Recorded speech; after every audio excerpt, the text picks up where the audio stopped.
신학대학원을 다닐 때에 동기 전도사님이 결혼식을 하고 신혼여행을 다녀왔습니다. 이제 수업에 참석했더니 이제 함께 공부하는 동기들이 뭐라고 압력을 했느냐, 노래해라. 결혼식 했으니까 노래 한 곡 해야 된다. 이렇게 이제 얘기를 해서 이 친구가 노래를 이제 하기로 됐습니다. 그런데 저 뒤쪽에 있는 또 직구된 친구 이렇게 했습니다. 직장에서 부르는 노래는 안 돼. 이렇게 얘기했습니다. 직장에 부르는 노래가 뭐죠? 찬송가. 찬송가는 부르지 말고 세상 노래 부르라는 겁니다.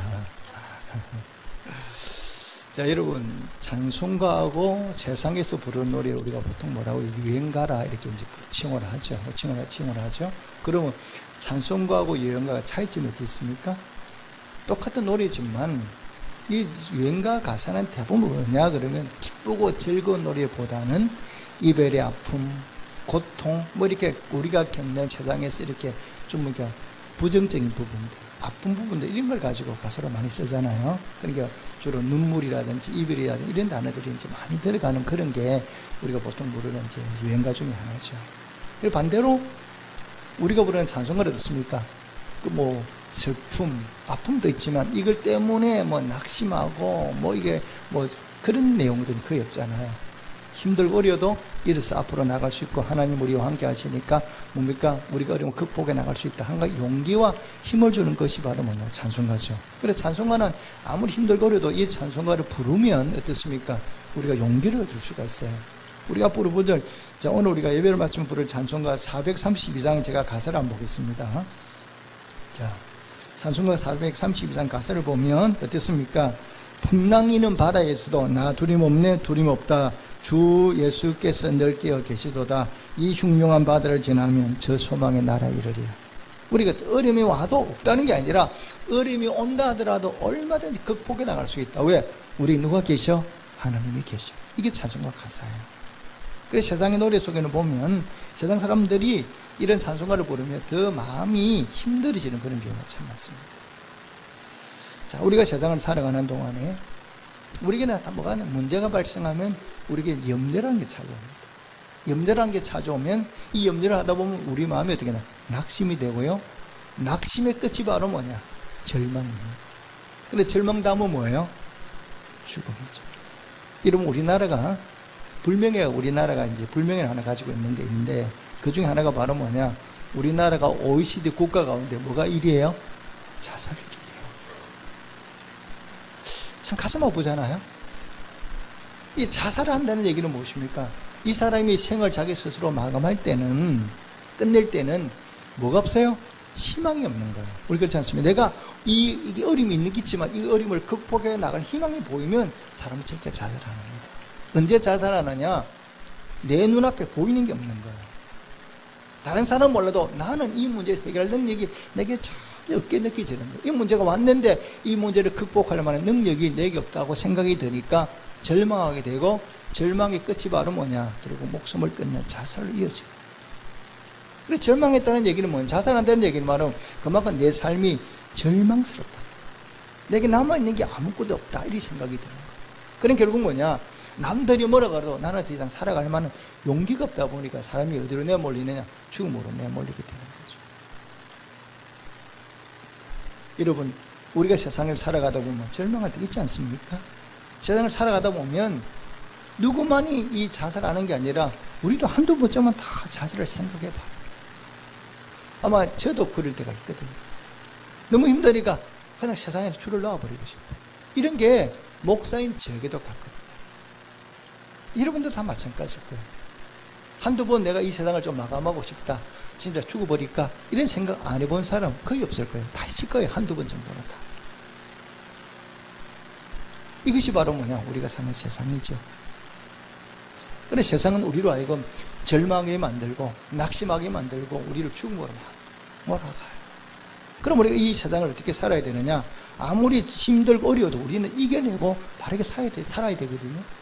그럼 어떻게 살아야 되느냐? 한 가지 기억하셔야 됩니다. 우리 하나님은 전능하신 분입니다. 우리 하나님한테 없는 게 없습니다. 다 있습니다. 그런데 우리 하나님께 없는 것이 하나 있는데 그게 바로 뭐냐? 절망입니다. 하나님께는 절망이 없습니다. 믿으십니까? 우리 모두가 절망해도 하나님은 결코 절망하시는 분이 아니에요. 그래서 우리가 아무리 절망에 내몰려도, 아무리 낙심에 내몰려도 우리가 하나님을 붙들게 될 때 우리가 어떻게 되느냐, 그것을 극복하고 일어설 수가 있거든. 아무리 힘들고 어려워도 우리가 그것을 극복할 수 있는 비결이 분명히 우리에게 있습니다. 오늘 신구약 본문은 우리가 염려가 찾아왔습니다.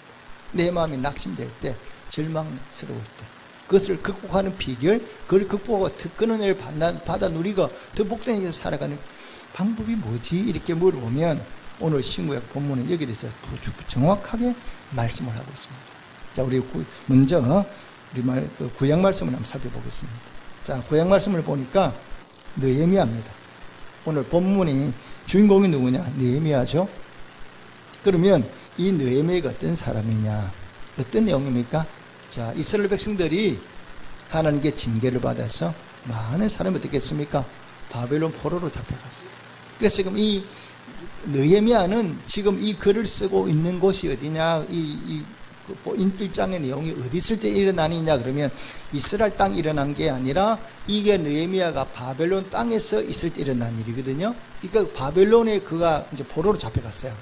이 느헤미야도 바벨론 포로로 잡혀갔는데 그 바벨론 땅에서 살고 있는데 그 머나먼 고국 땅. 그래서 이 바벨론과 예루살렘에는 1600km라는 엄청난 먼 거리예요. 잡혀갔죠. 근데 이 예루살렘에서 하나니라는 사람이 두 사람 관계, 이 뭡니까? 바벨론 땅으로 온 겁니다. 그들을 만나서 이 느헤미야가 고국의 상을 물었어요. 자기가 잡혀오고 난 다음에 이 고국에 어떻게 살아가고 남아있는 사람들 어떻게 하냐 하고 물었더니 그가 들려준 내용이 말이에요. 오늘 본문에 나와 있는데 아주 절망적인 얘기예요. 자, 어디랑 펴보냐면요. 1장 3절 말씀입니다. 1장 3절 말씀 함께 읽겠습니다. 시작. 그들이 내게 이르되 사로잡힘을 면하고 남아있는 자들이 그 지방 거기에서 큰 환난을 당하고 능욕을 받으며 예루살렘 성은 허물어지고 성무들은 불탔다 하는지라. 그 하나님이라는 사람이 들려준 내용이 정말 가슴 아프고 절망적인 내용이에요. 자기가 두고 온 그 예루살렘 땅이 어떻게 됐다고요? 자, 거기 보니까 거기에 나파있는 자, 사로잡힘을 면하고 남아있는 자들이 그 지역에서 첫째 뭐냐? 환난을 크게 당했고, 두 번째 뭐라고요? 능욕을 받았고, 예루살렘 성이 허물어지고 성문들은 불탔다. 절망적인 얘기를 들려주거든요. 우리도 이러면 생각해 보십시오. 내가 지금 외국에 살고 있어요. 근데 외국에 내가 오고 싶어 온 게 아니라 어떻게 할 수 없이 이거 낯선 나라에 살고 있는데 고국이 그리워요. 그런데 고국에서 건너온 사람이 나한테 하는 말이 뭐냐? 이 대한민국이 어떻다 얘기를 했는데 보니까 화재가 발생해서 사람들이 죽고 안 좋은 얘기만 들려주니까 그 마음이 얼마나 힘들겠습니까? 입장을 바꾸고 있으면 마찬가지 아니겠습니까? 내가 나를 사랑하는 사람이라. 그런 절망적인 얘기를 듣고 이 느헤미야가 어떤 반응을 보이는 거 보십시오. 이 얘기를 듣고 느헤미야가 어떤 반응을 보이느냐. 자, 4절 말씀입니다. 4절 말씀 함께 읽겠습니다. 시작. 내가 이 말을 듣고 앉아서 울고 수일 동안 슬퍼하며 하늘의 하나님 앞에 금식하며 기도하여. 아멘. 여기 보니까 느헤미야가 본인 반응이 첫째가 바로 앉아서 울었다는 거예요. 자, 우는 거는 언제 옵니까? 우리가 기뻐서 울 때도 있지만 슬퍼서 울죠. 그래서 앉아서 슬퍼서 울었어요. 그것도 하루 이틀 가고 여러 날을 울었다는 겁니다. 그리고 금식하며 그 다음에 뭐냐? 기도했다. 근데 여기 본문에 보니까 슬퍼서 울기는 했지만 이 얘기를 듣고 느헤미야가 낙심했다, 절망했다, 이런 얘기는 없습니다. 그가 낙심 대신에 뭘 선택했다고요? 절망 대신에 이 가슴 아픈 얘기를 듣고 이제 끝났네, 이것이 아니라 느헤미야 선택이 뭔가. 5절 말씀 함께 읽겠습니다. 5절 말씀입니다. 시작. 이르되 하늘의 하나님 여호와 크고 두려우신 하나님이여, 주를 사랑하고 주의 계명을 지키는 자에게 언약을 지키시며 긍휼을 베푸시는 주여 간구하나이다. 아멘. 오늘 본문을 보니까 느헤미야의 선택이 바로 뭐냐? 이런 가슴 아픈 얘기를 듣고 느헤미야가 하나님을 붙들기 시작합니다. 거의 절망적인 상황에서 그가 탄식하며 슬퍼하며 끝내는 게 아니라 그가 울며 가슴 아파하며 그가 선택한 게 바로 뭐냐? 하나님을 붙들고 바로 뭐냐? 기도하기 시작. 하나님 기뻐하는 신앙이 무언가를 느헤미야가 보여주고 있죠. 우리는 세상을 살아가다 보면 우리 앞에 문제가 발생합니다. 내가 원하지 않아도 문제는 일어나요. 문제가 일어나면 우리 대부분 사람들은 뭐냐? 그 문제가 너무 크게 보이는 거예요. 문제가 너무 크게 보이니까 그 문제 앞에 뭐냐? 우리가 진짜 낙심하고 절망하는 거예요. 왜? 이 문제를 내 힘으로 해결할 수 있는 것 같으면 별로 걱정이 안 되는데 이 문제는 내 힘으로 가지고 해결할 방법이 없는 거예요. 그러니까 별로 뭐냐? 우리가 절망하게 되고 절망같이 말하면 뭐냐? 죽음이죠. 제가 신학대학을 다니는 시절에 우리나라에 전세 대란이 일어났습니다. 수많은 사람들이 전세가 100%씩 뛰니까 이걸 감당할 방법이 없다 보니까 엄청난 고통을 겪었어요. 저도 그 중에 한 사람. 그런데 제가 들은 얘기는 어느 한 교회 집사님이 자살을 한 겁니다. 전세금을 못 구해가지고. 그래서 이분과 아내 되는 분, 그 다음에 두 자녀 이렇게 네 사람이 자살을 했어요. 그 제가 얘기를 들어보니까 전세금이 그렇게 큰 돈도 아니에요. 근데 그걸 구하지 못하니까 이분이 낙심해서 결국 뭐냐? 절망하다가 죽음으로 자살로 생을 마감했거든요. 근데 혼자 죽은 게 아니라 가족 전체가 다 죽어버렸어요. 그 얘기를 듣고 참 제가 가슴 아팠던 적이 있어요.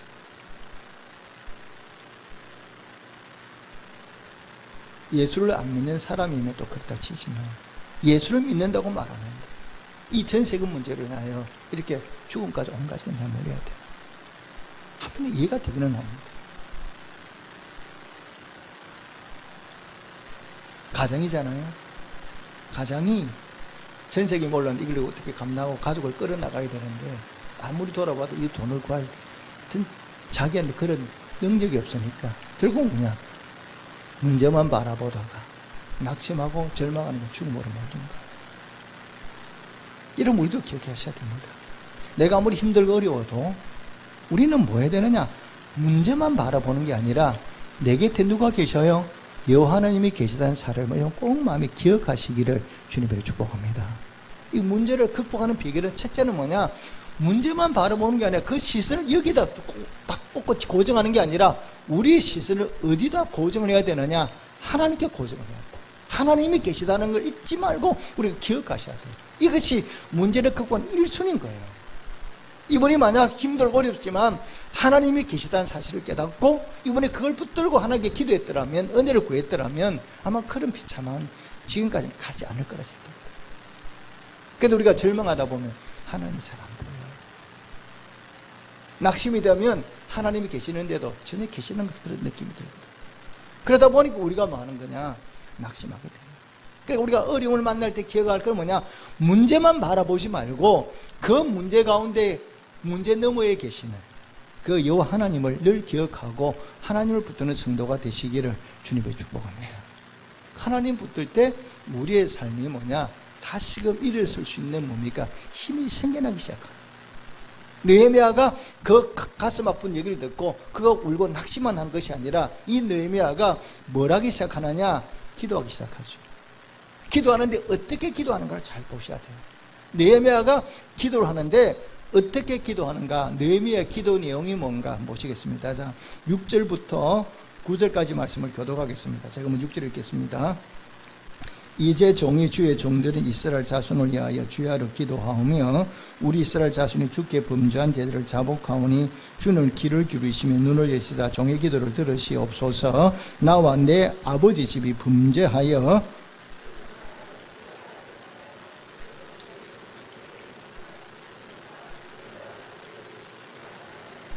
옛적에 주께서 주의 종 모세에게 명령하여 이르시되 만일 너희가 범죄하면 내가 너희를 여러 나라 가운데 흩을 것이요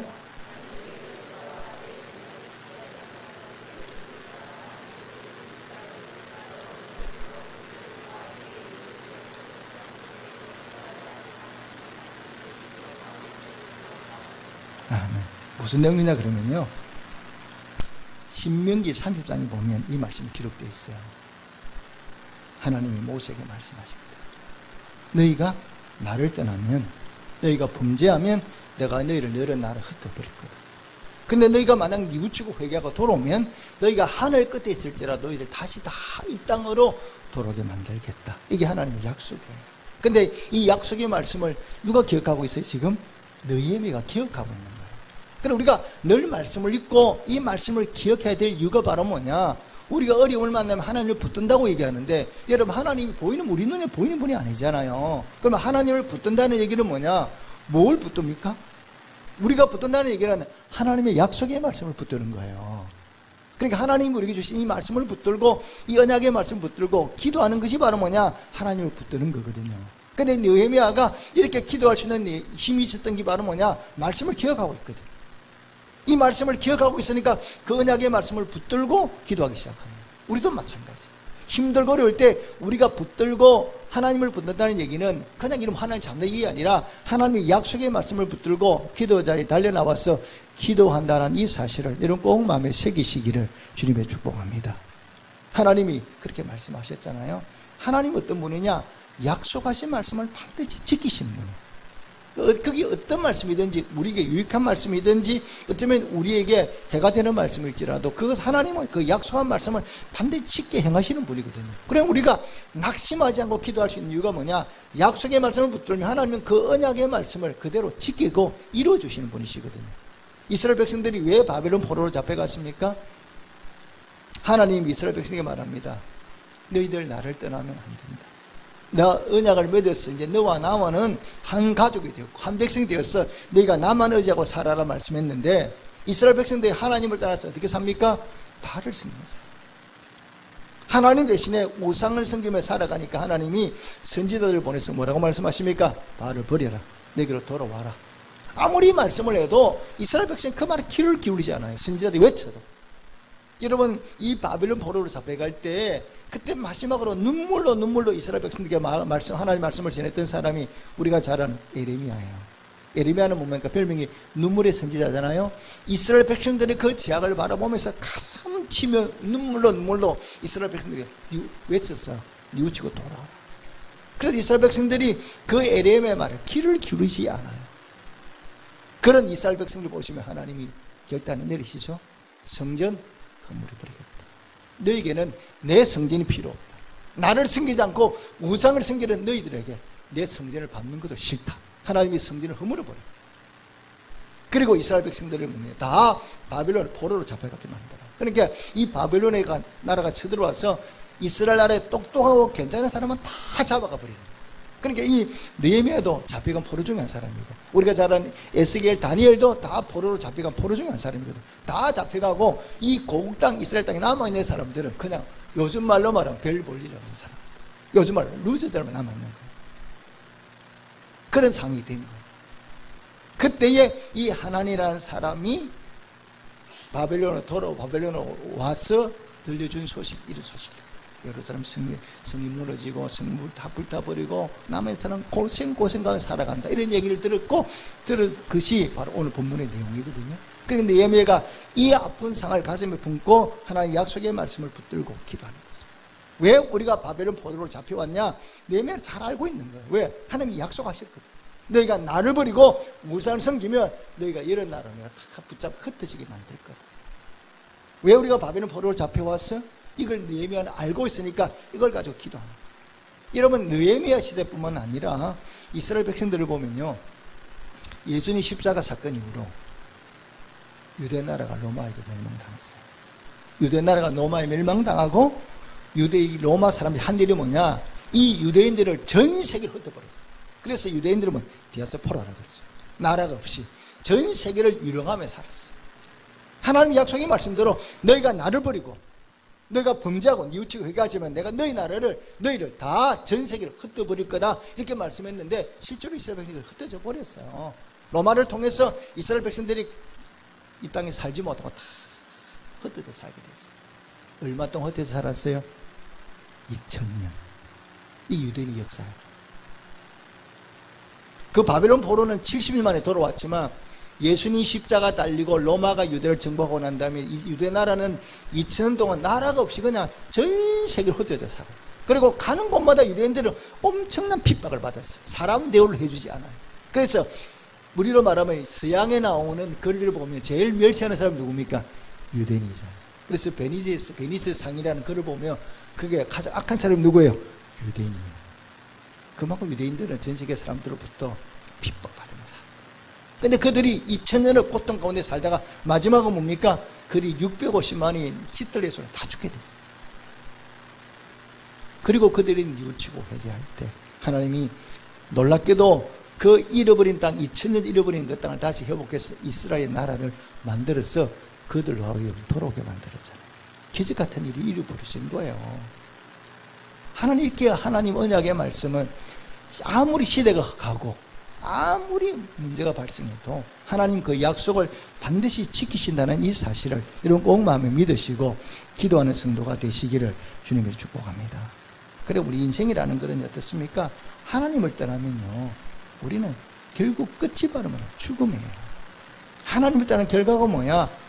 죽음이죠. 왜 그러냐? 생명의 근원이 하나님께 있거든. 우리의 생명의 근원이 하나님께 있는데 그 하나님 떠나면 우리 생명의 근원이 사라지는 거예요. 여러분 누가복음의 당자의 비유를 보십시오. 당자가 어떻게 살기를 원합니까? 아버지를 떠나서 내 마음대로 살고 싶어. 내 뜻대로 행하고 싶어. 아버지를 떠났어요. 처음에는 잘 나갔죠. 흥청망청 너무 재밌게 살았는데 시간에 돈이 다 떨어졌어. 어디로 갑니까? 돼지를 치는 일꾼이 돼서 밥도 못 먹고 돼지가 먹는 지엄예매를 먹고 살아. 얼마나 고통스러운지 아들이 당자가 견디지 못해서 아버지가 돌아올 수밖에 없지 않습니까?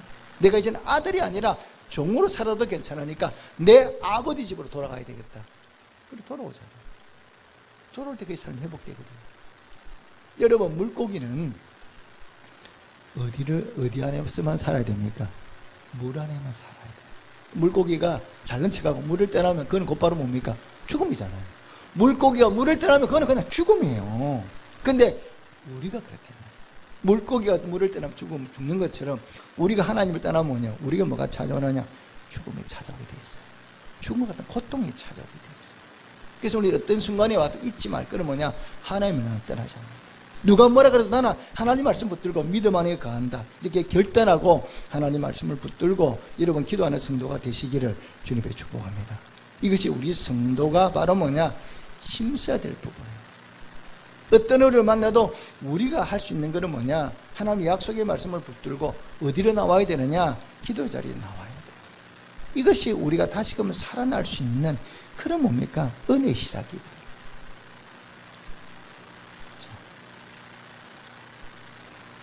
우리가 여러분 어려움을 만나면 마귀는 우리에게 어려움도 주고요. 마귀가 하는 일은 뭐냐? 우리가 어려움을 만나면 마귀는 뭐냐? 어디에 주목하게 만드느냐? 하나님은 전혀 생각나지 않게 만들고 문제만 크다하게 우리들이 보이게 만들어요. 그러니까 우리가 하나님은 눈에 보이지 않으니까 하나님 생각 안 하고 문제만 크게 눈에 띄니까 이 문제 앞에 우리가 절망하고 낙심하는 거죠. 결국 뭐냐? 고통 가운데 빠지는 거예요. 그래서 성경은 우리에게 뭐라고 말씀하느냐? 성경은 우리에게 어려움을 만날 때 네가 뭘 해야 된다 이렇게 말씀하고 있는데 어떻게 어려움을 극복한다고요? 자, 우리 신약 본문에 넘어가 보겠습니다.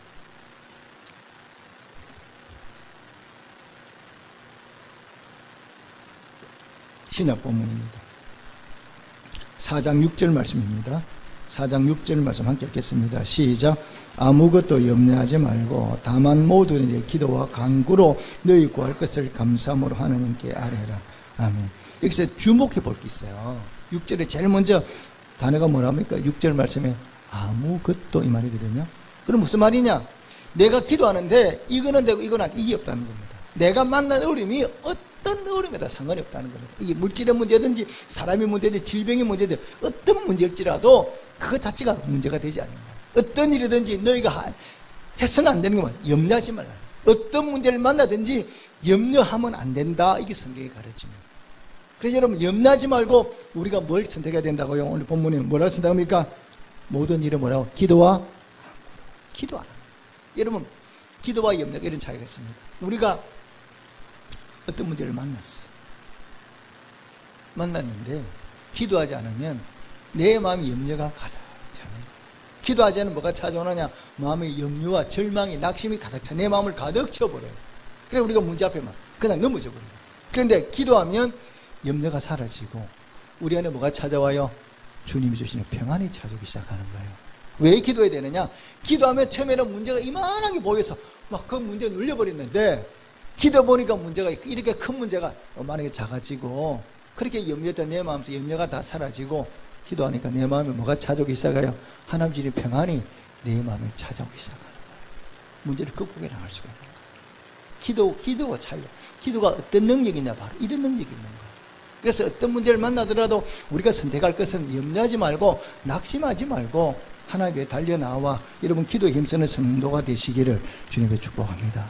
그렇게 기도할 때 하나님께서는 어떤 방법을 통해서도 우리 기도를 듣고 그 문제를 해결시켜 주시거든요. 이래 느헤미야가 그 약속의 말씀을 붙들고 하나님 달려나와 기도했더니 하나님이 느헤미야의 기도에 응답을 하셨어요. 어떻게 응답하셨나 보시겠습니다. 자, 다시 구약본문 넘어가겠습니다. 1장 11절 말씀입니다. 1장 11절 말씀 함께 읽겠습니다. 시작. 주여 구하오니 귀를 기울이사 종의 기도와 주의 이름을 경외하기를 기뻐하는 종들의 기도를 들으시고 오늘 종이 형통하여 이 사람 앞에서 은혜를 있게 하옵소서 하였나니 그때 내가 왕의 술 관원이 되었느니라. 아멘. 자, 느헤미야가 기도 응답을 밝히고 있죠. 기도했더니 하나님이 어떻게 만들어 주셨어? 내가 왕의 술 관원이 되게 하셨다는 거예요. 그럼 왕의 술 관원이 뭐냐? 자, 옛날에는 제일 어려운 게 바로 뭐냐? 왕을 독살하고 하는 사람들이 많아요. 어떻게든 왕을 죽이려는 이제 무리들이 많잖아요. 그러면 왕을 칼로 죽이기 어려우니까 뭘 가지고 죽이려고 하냐? 음식을 가지고. 음식에 독을 타가 먹이는 거죠. 우리나라 왕들도 그랬잖아요. 그러니까 그래서 반드시 왕이 음식을 먹기 전에 뭡니까? 음식을 먹어보는 사람 있잖아요. 이것처럼 술 가는은 뭐 하는 사람이야? 떡 맡은 간원장은 왕이 먹는 음식을 책임지는 사람이고 술 맡은 간원장은 왕이 마시는 술을 책임지는 사람이에요. 그러니까 이 사람들은 늘 왕과 가까이 가장 밀착해 있는 사람들이에요. 술 관원이 됐다는 얘기는 왕 앞에 술을 따라 드리는 사람이 술 관원이거든. 그러니까 왕을 늘 가까이서 볼 수 있는 사람이 누구냐? 술 관원이에요. 근데 이런 술 관원이 됐다. 자, 그러니까 술관에 대해서 느헤미야가 어떻게 합니까? 왕 앞 술을 따라 드리는 거예요. 그런데 왕이 어느 날 가만히 느헤미야 얼굴 치다 보니까 느헤미야 얼굴이 걱정이 가득 차, 수심이 가득 찼어. 그러니까 왕이 물어보는 거예요. 너 얼굴이 왜 이렇게 수심이 가득 차 있냐? 근데 왕 앞에는요, 얼굴을 수심으로 하면 그런 죄예요. 큰일 나거든요. 그런데 느헤미야가 자기도 모르게 얼굴에 수심이 가득 찬 거 왜? 나라 때문에. 그러니까 왕이 물으니까 그때서 느헤미야 깜짝 놀라서 대답을 하는 거예요. 사실대로 말하는 거예요. 우리나라가 이렇게 됐다. 내가 두고 온 고국이 이렇게 어려움을 겪고 있기 때문에 내가 일 때문에 마음이 너무 아파서 힘이 듭니다. 사실대로 고백을 했어. 그러니까 왕이 그 얘기를 듣고 너 그러면 안 돼. 이게 아니라 그래. 그러면 네가 가서 뭐 해라?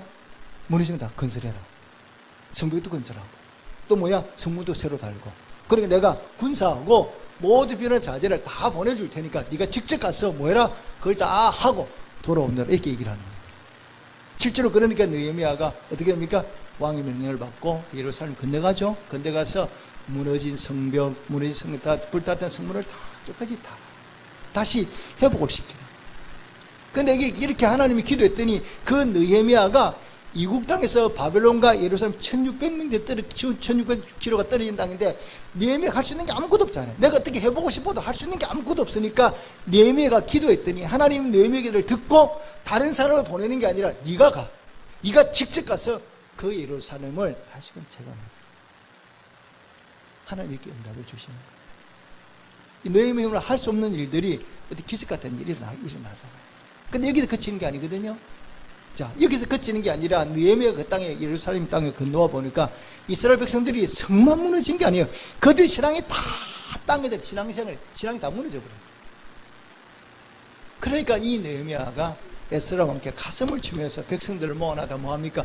요즘은 부흥이 열죠. 부흥이 열어가지고 그 무너진 이스라엘 백성들의 신앙을 다시금 다 회복시켜요. 그러니까 이스라엘 백성들이 율법을 떠나서 하나님의 말씀을 떠나 살다가 이 느헤미야 에스라가 외치는 말이 율법을 듣고 그들이 눈물로 유주 회개하며 하나님이 달려나오잖아요. 잃어버린 신앙을 다시 회복하거든요. 그래서 우리가 이 땅의 항무함을 보소서, 이 부흥이라는 노래가 바로 여기서 나온 노래예요. 무너진 그들의 신앙이 다시 항모했던 그들의 땅과 신앙이 다시 일어서고 회복되는 역사를 경험하게 되거든요. 누구의 기도로? 느헤미야 한 사람의 기도예요. 우리의 기도가 얼마나 능력이 있는가를 이로 믿으시기를 주님의 축복합니다. 하나님이 느헤미야 한 사람 기도를 통해서 무너진 예루살렘 성과 성벽과 무너진 성문을 다 성을 다시 재건할 수 있는 거 도와주신 거, 또 이스라엘 백성들의 신앙도 다시금 일어설 수 있도록 만들어 주셨어요. 우리 한 사람의 기도가 얼마나 능력이 있는 걸 기억하셔요. 그래서 우리가 어려움을 만나고 비록 우리 앞에 절망할 수 있는 상황이 벌어진다 하더라도 우리가 해야 될 일은 뭐냐? 낙심하지 말고 문제만 바라보지 말고 이 말씀을 기억하고 하나님 말씀 붙들고 기도하는 성도가 되시기를 주님의 축복합니다. 그럴 때 회복의 역사가 반드시 일어나게 돼 있어요. 우리가 살아가다 보면 우리 가정에 문제가 발생하잖아요. 참 힘들어요. 문제 앞에. 또 우리가 살아보면 이 나라 민족이 지금 여러모로 어렵지 않습니까? 이런 어려움을 우리가 어떻게 극복하느냐? 그게 우리 손에 달린 게 아닙니다. 이 하나님 의지하고 정말 하나님께서 이 나라 민족을 긍휼히 보셔서 이 민족을 다시금 일어설 수 있도록 바르게 세워갈 수 있도록 도와달라고 우리가 느헤미야 같은 마음으로 품고 하나님께 기도할 때 이 나라의 민족이 문제들이 바르게 해결되어지고 앞으로 더 나아갈 수 있으리라 저는 반드시 믿습니다. 오늘 주신 말씀 붙들고 다시 한 번 더 가정이 어려울 때 문제가 발생했을 때 나라가 어려울 때 이 나라의 민족을 가슴에 품고 가정을 가슴에 품고 자녀를 가슴에 품고 느헤미야처럼 간절함으로 기도해서 하나님 응답을 받고 회복되는 귀한 역사를 경험하는 우리 모두 성도들이 되시기를 주님의 이름으로 축복합니다. 아멘. 기도하겠습니다.